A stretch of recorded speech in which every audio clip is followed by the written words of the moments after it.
Video को शुरू करने से पहले आप सभी कृपया चैनल को सब्सक्राइब जरूर कर लीजिए। एक बार की बात है, एक सुंदर और हरा भरा गांव था जहां हरियाली ही हरियाली थी। वहां के लोग बहुत सीधे सादे और मेहनती थे। गांव के एक छोर पर रामू किसान का छोटा सा खेत था। रामू बहुत ही मेहनती और दयालु था। वह अपनी जमीन से बहुत प्यार करता था और हर पौधे को अपने बच्चे की तरह पालता था। एक डरावनी जंगल की कथा जो सच बोलने की कीमत सिखाती है। हर जंगल की एक आत्मा होती है और कुछ आत्माएं इंसानों से बहुत पुराना हिसाब रखती हैं। ये कहानी है काला वन की है और उस काली छाया की जिसने झूठ बोलने वालों से न्याय लिया अपने ही तरीके से। इस कहानी के मुख्य पात्र आरव और उसके दोस्त। आरव समझदार लेकिन थोड़े घमंडी स्वभाव का था। राजीव हंसमुख लेकिन डरपोक। लीला होशियार और थोड़ी रहस्यमयी। करण टेक्नोलॉजी लवर, साथ में एक पुराना कैमरा लाया है। चारों दोस्त गर्मियों की छुट्टियों में गांव आए हुए हैं और गांव वालों की अजीब कहानियों से खिंचते हैं। खासकर एक कहानी से, काली छाया की कहानी। गांव के बुजुर्ग बताते हैं कि काला वन के अंदर एक प्राचीन आत्मा रहती है जो झूठ बोलने वालों को पहचान लेती है। कोई नहीं जानता कि वो उन्हें कहां ले जाती है। बस इतना पता है कि वो फिर कभी नहीं लौटते। उस जंगल में जो जाता है उसके इरादे साफ होने चाहिए। झूठ का बोझ उठाकर वहां जाना मौत को दावत देना है। लेकिन आरव और उसके दोस्त इन कहानियों को बच्चों की बातें समझते हैं और तय करते हैं वे इस रहस्य की असलियत पता करेंगे। शाम के वक्त चारों अपने साथ कैमरा, टॉर्च, खाने का सामान और मोबाइल लेकर जंगल में घुसते हैं। शुरू में सब कुछ सामान्य लगता है, लेकिन जैसे जैसे वे भीतर जाते हैं जंगल की आवाजें बदल जाती हैं। हवा भारी लगने लगती है। लीला फुसफुसाती है, कभी महसूस हुआ है जैसे कोई तुम्हें देख रहा हो। फिर उन्हें एक पेड़ दिखता है जिसकी जड़ें ऊपर की ओर निकली हुई हैं, एक प्राचीन पेड़। वहां उन्हें एक पुरानी डायरी मिलती है जिसका पहला पन्ना ही खून से सना होता है। जो झूठ लेकर इस जंगल में आता है वो छाया उसे घसीट ले जाती है। सच बताओ या अपनी परछाई से भी डरना सीखो। हंसी मजाक के बीच अचानक राजीव चिल्लाता है। उसकी टॉर्च जमीन पर गिरती है और वो खुद गायब हो जाता है। करण जल्दी से कैमरा निकालता है और रिकॉर्डिंग देखने लगता है। कुछ फ्रेम्स में एक लंबी काली आकृति दिखती है, इंसानी आकार से बड़ी, आंखें लाल जैसे अंगारे और चाल बेहद अजीब। आरव घबराकर कहता है, ये तो मजाक नहीं था। लीला रोने लगती है। करण कांप रहा है, लेकिन अब बहुत देर हो चुकी है। लीला कहती है, राजीव ने कहा था कि उसने किसी को धोखा दिया था, शायद वही उसकी वजह बना। अब तीनों एक दूसरे की ओर देखने लगते हैं। लीला, हम सब ने कुछ न कुछ छिपाया है। आरव थोड़ी देर चुप रहता है, फिर बोल पड़ता है, मैंने राजीव के एक पुराने राज को सबके सामने मजाक में उड़ा दिया था। उसने मुझसे कहा था कि वो बात किसी को न बताऊं, लेकिन मैंने सबके सामने कहा। सब हंसे थे। वो बहुत आहत हुआ था। उस पल जंगल की हवाएं तेज चलने लगती हैं। परछाइयां चारों तरफ घूमने लगती हैं, लेकिन कोई उन्हें नहीं छूता। अगली सुबह गांव वाले जंगल के किनारे एक घायल और थका हुआ आरव को पाते हैं। उसकी आंखें डर से भरी होती हैं। वह बस एक ही बात कहता है, मैंने सच बोला। सिर्फ मैं बचा, करण और नीला कभी नहीं लौटते।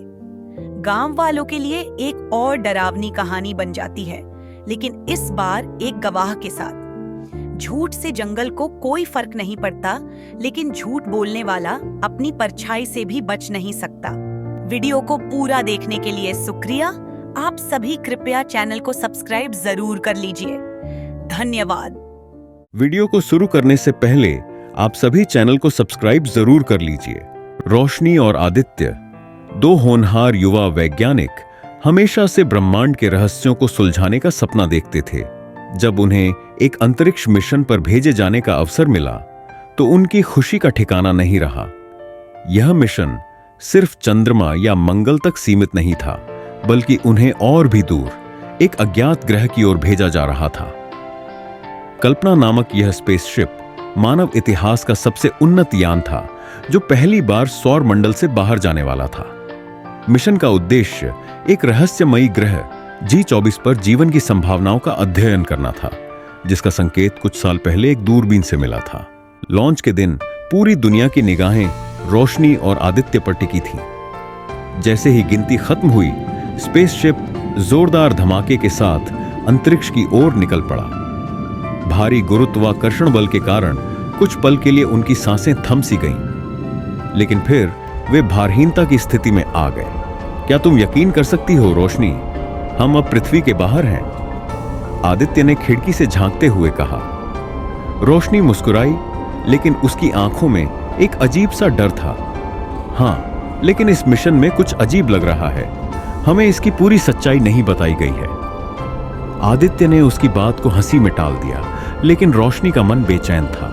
कुछ घंटों बाद जब वे पृथ्वी से लाखों किलोमीटर दूर पहुंच चुके थे, तभी अचानक उनके जहाज के मॉनिटर पर एक अज्ञात संकेत मिलने लगा। यह संकेत किसी अनजान स्रोत से आ रहा था और इसका पैटर्न किसी भाषा जैसा दिख रहा था। यह कोई संयोग नहीं हो सकता, आदित्य ने कहा। रोशनी ने कंप्यूटर पर डिकोडिंग शुरू की, लेकिन तभी जहाज में एक अजीब सी गड़गड़ाहट हुई। यह क्या था? रोशनी ने घबराते हुए कहा। सभी सिस्टम अचानक बंद हो गए। स्पेसशिप अंधेरे में डूब गया। केवल उनकी दिल की धड़कनें और सांसों की आवाज सुनाई दे रही थी। थोड़ी देर बाद इमरजेंसी लाइट्स ऑन हो गईं, लेकिन अब स्पेसशिप का नियंत्रण उनके हाथ में नहीं था। यान अपने आप किसी अज्ञात दिशा में जाने लगा। कुछ घंटों बाद उन्होंने पाया कि वे G457 के करीब पहुंच चुके थे। यह ग्रह पूरी तरह काले बादलों से घिरा था, जिनमें समय समय पर चमकदार बिजली कौंध रही थी। यह ग्रह बिल्कुल पृथ्वी जैसा लग रहा है, लेकिन इतना अंधकारमय क्यों है? रोशनी ने आश्चर्य से कहा। जैसे ही उनका जहाज ग्रह की सतह पर उतरा, बाहर का वातावरण साफ हो गया।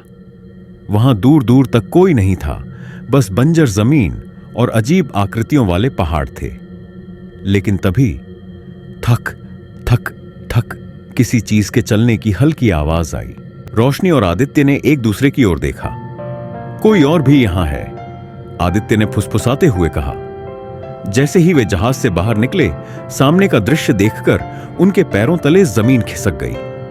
वहां एक चमकदार आकृति खड़ी थी, जो इंसानों जैसी दिखती थी, लेकिन उसकी आंखें किसी जलते हुए सूरज की तरह चमक रही थीं। हमारा यहां आना पहले से तय था, वह आकृति बिना होंठ हिलाए बोली। रोशनी और आदित्य के शरीर में सिहरन दौड़ गई। तुम कौन हो? रोशनी ने हिम्मत जुटाकर पूछा। हम वे हैं जो तुम्हारी दुनिया से पहले आए थे। उन दोनों ने एक दूसरे को देखा। क्या इसका मतलब था कि इंसान से पहले भी पृथ्वी पर कोई और सभ्यता रह चुकी थी? अचानक स्पेसशिप का अलार्म बज उठा। वहां अधिक देर रुकना खतरनाक था। रोशनी और आदित्य तेजी से वापस जहाज की ओर भागे। जैसे ही वे भीतर पहुंचे, जहाज के दरवाजे बंद हो गए और वह खुद ब खुद उड़ने लगा। क्या हमें छोड़ दिया गया या हमें वापस भेजा जा रहा है? आदित्य ने सोचा। जैसे ही वे पृथ्वी के वायुमंडल में पहुंचे, उन्होंने देखा कि उनके स्पेससूट पर एक अजीब भाषा में कुछ लिखा था। यह हमें एक संदेश देकर भेजा गया है, रोशनी ने धीमी आवाज में कहा। लेकिन यह संदेश किसके लिए है? आदित्य ने कंप्यूटर पर उसकी भाषा को डिकोड करने की कोशिश की। कुछ सेकंड बाद स्क्रीन पर जो आया, उसे देखकर दोनों की आंखें फटी रह गईं, क्योंकि उसमें लिखा था कि वहां पृथ्वी से पहले की सभ्यता रहती थी और वो वहां से वापस चले जाए तो ही अच्छा है। ये देखकर दोनों घबराए और तब तक उनका जहाज लैंड हो गया और सभी वैज्ञानिकों ने उनका स्वागत किया। वीडियो को पूरा देखने के लिए शुक्रिया। आप सभी चैनल को सब्सक्राइब जरूर कर लीजिए।